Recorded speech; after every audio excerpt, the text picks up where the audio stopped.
अकोला के साथ साथ पूरे राज्य में पशुओं में लंपी बीमारी का प्रकोप बढ़ने लगा है। वैसे पशुपालन विभाग द्वारा सतर्कता और टीकाकरण से अकोला जिले में इस रोग पर आंशिक रूप से नियंत्रण पाया गया है। इसकी समीक्षा करने के लिए राज्य के राजस्व, पशुपालन एवं डेयरी विकास मंत्री राधाकृष्ण विखे पाटिल निपाना गांव पहुंचे। इस दौरान उन्होंने ग्रामीणों से इस रोग पर चर्चा और उनका मार्गदर्शन किया। उन्होंने पशु चिकित्सा अधिकारियों की मदद से बीमारी को नियंत्रित करने की बात कही। स्वागतम सुस्वागतम। आपल्या गावामध्ये महाराष्ट्र शासनाचे मंत्री महोदय आदरणीय श्री राधाकृष्ण विखे पाटील यांचं आगमन झालेलं आहे।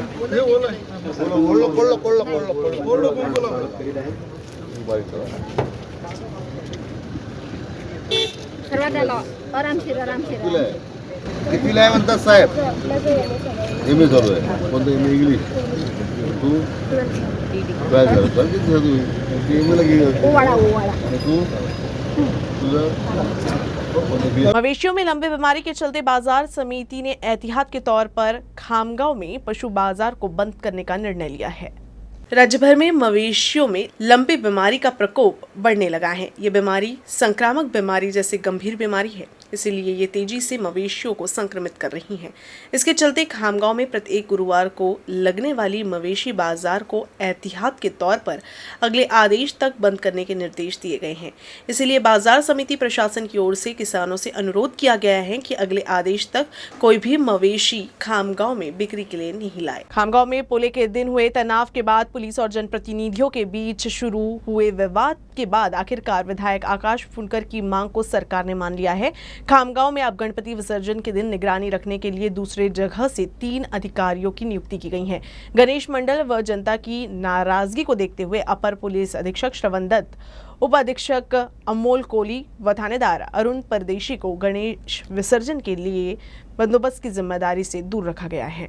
बुल्ढाना जिले के खामगांव शहर में पोला के दिन जुलूस पर पथराव की घटना के बाद जनप्रतिनिधियों और पुलिस के बीच विवाद हो गया था। इसके बाद खामगांव के भाजपा विधायक आकाश फुनकर ने आक्रामक रुख अख्तियार करते हुए पहली बार पुलिस बैठक का बहिष्कार किया। विधायक आकाश फुनकर ने पुलिस की गलत कार्रवाई के विरोध में शहर बंद का आह्वान किया और उन्होंने सरकार से गणेश विसर्जन जुलूस की व्यवस्था से एएसपी श्रवण दत्त, डीवाईएसपी अमोल कोली और शिवाजी नगर के थानेदार अरुण परदेशी को अलग रखने और अन्य अधिकारियों को व्यवस्था की जिम्मेदारी सौंपने का अनुरोध किया था, जिसे सरकार ने मान लिया है।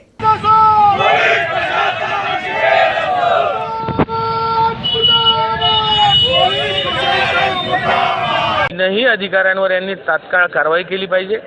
निर्दोष युवकांवरील गुन्हे मागे घेतले पाहिजे आणि या 3 अधिकाऱ्यांना गणपती उत्सवात इथे राहू द्यायला नको असे आदेश त्यांनी काढले पाहिजे। हा माझा त्यांना सवालही है, ही माझा इशाराही है और माझी विनंती है। घटना की गंभीरता को देखते हुए सरकार ने विधायक आकाश फुनकर की मांग को ध्यान में रखते हुए गणेश विसर्जन जुलूस की व्यवस्था के लिए नए अधिकारियों की नियुक्ति की है। तत्कालीन एएसपी हेमराज राजपूत, डीएसपी प्रदीप पाटिल और थानेदार सुनील अंबुलकर ने अपने कार्यकाल के दौरान खामगांव में गणेश उत्सव का आयोजन सुचारू रूप से किया। उन्हें खामगांव शहर की पूरी जानकारी है और उन्हें गणेश उत्सव की भी जानकारी है। इसीलिए इन तीनों वरिष्ठ पुलिस अधिकारियों को गणेश विसर्जन व्यवस्था के लिए बुलाया गया है। वहीं वर्तमान में कार्यरत एएसपी श्रवण दत्त, डीवाईएसपी कोली व थानेदार परदेशी को गणेश विसर्जन व्यवस्था से दूर रखा गया है और गणेश विसर्जन के दिन ये तीनों अधिकारी खामगांव शहर से बाहर जाएंगे। हालांकि इस विषय पर कोई भी पुलिस अधिकारी कैमरे के सामने बोलने को तैयार नहीं है। एटीएम से पैसे निकालते समय ये ध्यान देना जरूरी है कि कोई आपका पासवर्ड तो नहीं देख रहा, क्योंकि एटीएम में पासवर्ड देखकर कोई आपके साथ धोखाधड़ी कर सकता है। खामगांव में ऐसा ही एक मामला सामने आया है। खामगांव में एटीएम में पासवर्ड देखकर 2 लोगों ने कार्ड बदलकर धोखाधड़ी की है। इस मामले में 2 ठगबाज सीसीटीवी में भी कैद हुए हैं। खामगांव तहसील के सुजातपुर निवासी अनिल खड़से शहर में पैसे निकालने गए थे। उन्होंने जलम नाका के पास कैनरा बैंक के एटीएम से पैसे निकालने की कोशिश की तो उनका एटीएम कार्ड मशीन में फंस गया। इस दौरान उनके साथ मौजूद प्रफुल्ल चौधरी इस बारे में बैंक मैनेजर को बताने के लिए बैंक पहुंचे। तभी तो अज्ञात व्यक्ति एटीएम में आए और खड़से के एटीएम का पासवर्ड देखे। उसके कुछ समय बाद ही अनिल के खाते से 4 बार में 10-10 हजार करके कुल 40,000 रुपए निकाले गए। पैसे निकाले जाने के बाद अनिल ने पुलिस को इस बात की सूचना दी। उसके बाद पुलिस ने जांच की तो 2 लोग एटीएम से पैसे निकालते हुए देखे गए। अब इसके आधार पर पुलिस आरोपियों को ढूंढ रही है।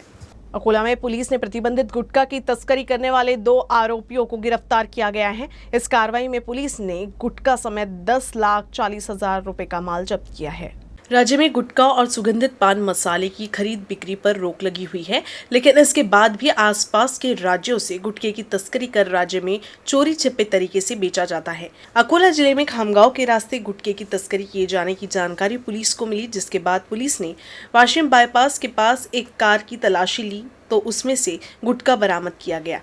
इस कार्रवाई में पुलिस ने जोहेल अहमद और मोहम्मद इरफान को गिरफ्तार कर प्रतिबंधित गुटखा समेत 10,40,000 रुपए का माल जब्त किया है। मुझे याकूब मेमन के मामले की जानकारी नहीं है। मुझे इसके बारे में चैनलों के माध्यम से पता चला है। यह आरोप गलत है कि याकूब मेमन की कब्र पर बिजली की रोशनी नहीं की गई है। ऐसी प्रतिक्रिया दी है कांग्रेस पार्टी के नेता और पूर्व गृह मंत्री माणिकराव ठाकरे ने। वो गुरुवार को कांग्रेस की भारत जोड़ो यात्रा की योजना बनाने के लिए शेगांव में आए ठाकरे ने पत्रकारों से बात करते हुए ये बात कही। याकूब मेमनच्या संदर्भामध्ये मी आजच दुपारला चॅनलला पाहिले, मला त्याबद्दलची काही माहिती नाही आहे, परंतु चॅनलने हे दाखवलं की त्या ठिकाणी अशा प्रकारचे काही रोषणाई करण्यात आलेली नाही।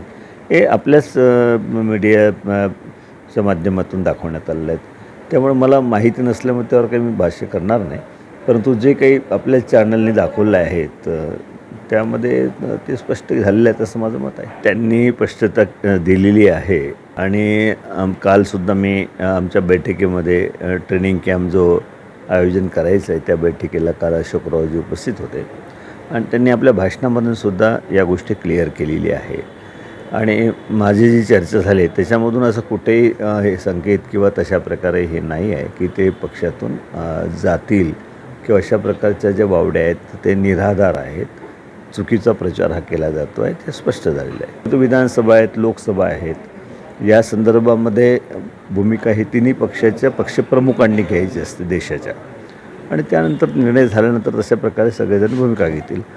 परंतु आज जे वातावरण आहे BJPला हरवण्याकरता आम्हाला कुठली पावलं टाकावी लागतील त्या संदर्भामध्ये गांभीर्याने विचार पक्षसुद्धा करेल याची आम्हाला जाणीव आहे। अकोला के नए बस स्थानक के पास में नवनिर्मित फ्लाईओवर मार्ग पर लोहे की ग्रिल चोरी करने वाले 2 लोगों को जुने शहर पुलिस ने गिरफ्तार किया है।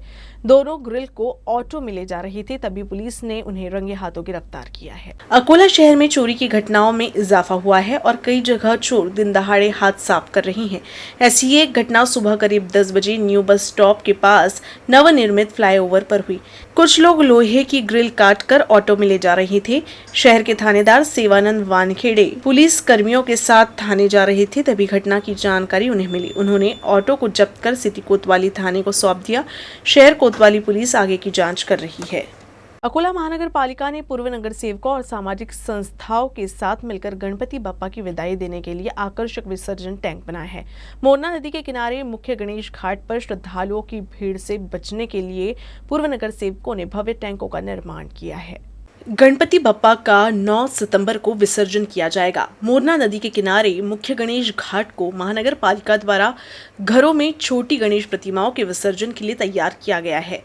साथ ही बीजेपी के पूर्व पार्षद हरीश आलिम चंदानी ने नेहरू पार्क चौक पर आकर्षक टैंक बनाया है। राष्ट्रवादी कांग्रेस पार्टी के पूर्व पार्षद पंकज गवई, भाजपा के पूर्व पार्षद योगिता पावसाले ने भी हिंगना के साथ ही पुराने शहर में जय भाबलेश्वर प्रतिष्ठान की ओर से रेणुका नगर में विसर्जन टंकियां तैयार की है।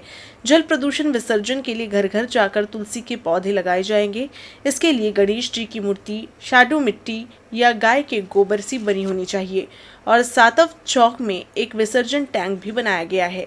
शिव मोहत की पहल पर शिव एजुकेशन लैब स्कूल के तुकाराम चौक पर शिव गणेश विसर्जन घाट बनाया गया है। इस घाट पर विसर्जन पूजा की भी व्यवस्था की गई है। शेगांव में गणेश मूर्ति विसर्जन के लिए नगर पालिका द्वारा 2 कृत्रिम मोबाइल टैंक की व्यवस्था की गई। शेगांव शहर में 31 सार्वजनिक और बड़ी संख्या में लोगों ने अपने घर पर बप्पा की मूर्ति स्थापित की थी। 10 दिनों तक बप्पा की विधिवत पूजा अर्चना के बाद अब बप्पा की विदाई का समय आ गया है। शुक्रवार को अनंत चतुर्दशी के दिन गणेश बप्पा की मूर्ति का विसर्जन किया जाएगा। इसकी तैयारी शुरू हो गई है। विसर्जन के दौरान भीड़ को ध्यान में रखते हुए उचित व्यवस्था की गई है। शेगांव शहर में सार्वजनिक एवं घरेलू गणेश प्रतिमाओं के विसर्जन के दौरान भीड़ से बचने के लिए नगर पालिका ने कृत्रिम तालाब तैयार किया है। 2 मोबाइल टैंक की भी व्यवस्था की गई है। पिछले साल भी छोटी छोटी गणेश प्रतिमाओं को विसर्जित करने के उद्देश्य से एक प्लास्टिक के टैंक में विसर्जित किया गया था, लेकिन बाद में सही तरीके से इसका इस्तेमाल नहीं किया गया, जिसे प्रहार जनशक्ति पार्टी ने तत्कालीन नगर अध्यक्ष और मुख्य अधिकारी पर जमकर अपनी नाराजगी जताई थी। इसलिए इस बार प्रशासन कुछ ज्यादा ही अलर्ट है।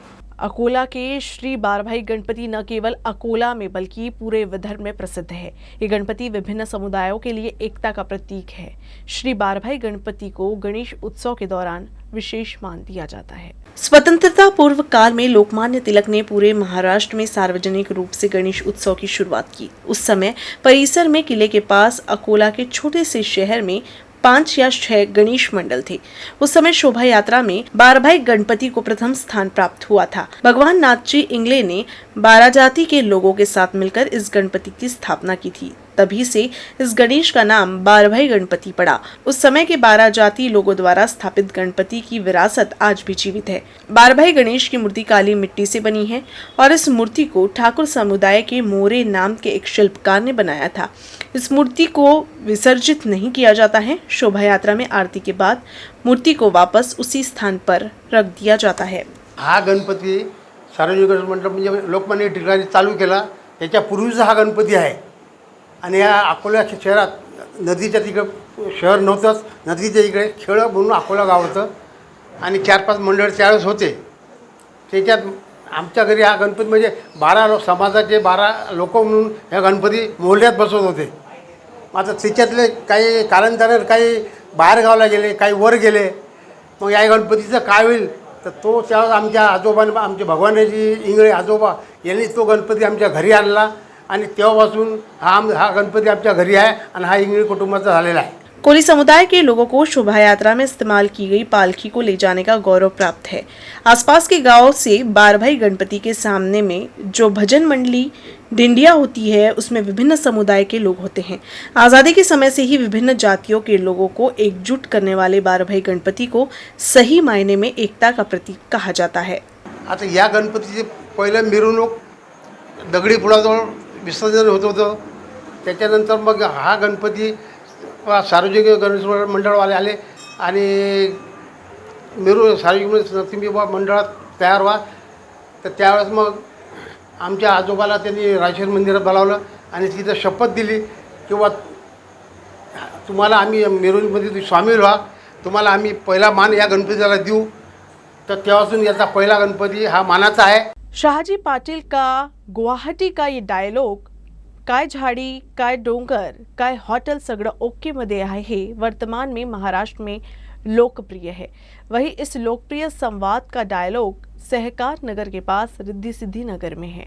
संजय दिनकर राव देशमुख डिप्टी इंजीनियर ने शाडू माती की गणपति की प्रतिकृति के साथ गणपति की स्थापना की है। परिसर को सजाने के लिए उन्होंने विभिन्न प्रकार की सामग्रियों का उपयोग किया है और संजय देशमुख ने पिछले 1 महीने से इस सजावट का काम शुरू किया था। इस दृश्य को देखने के लिए क्षेत्र के नागरिक काय झाड़ी काय डोंगर इस डायलॉग के साथ उमड़ रहे हैं। इस शाडू मिट्टी की से बनी सजावट की हर जगह सराहना हुई है। सरांना कल्पना अशी सुचली किंवा आपण कचऱ्यामधून उत्कृष्ट काहीतरी बनवू शकतो, एखादा निसर्ग देखावा वगैरे असं काही। तर सरांना असं सुचलं की बुवा शाडू मातीपासून आपण गोपालकृष्णाच्या रूपामधली एक गणपतीची मूर्ती बनवावी। आणि गोपालकृष्ण म्हटलं की गवळणी आल्या आणि गाव आलं, असं विहीर वगैरे असं सगळं काही त्यांनी बनवलं, स्वतः बनवलं। झोपड्या आणि सगळे प्राणी वगैरे असे ठेवले आहेत, झाडं बनवलेत स्वतः। आणि एक आपले आमदार बोलून गेले ते एक डायलॉग, काय झाडी काय डोंगर। तर त्या संकल्पनेनुसार सरांनी हे सगळं काही बनवलं। न्यूज रूम से बस इतना ही। खबरों का सिलसिला यूं ही चलता रहेगा। आप देखते रहिएगा UCN न्यूज अकोला।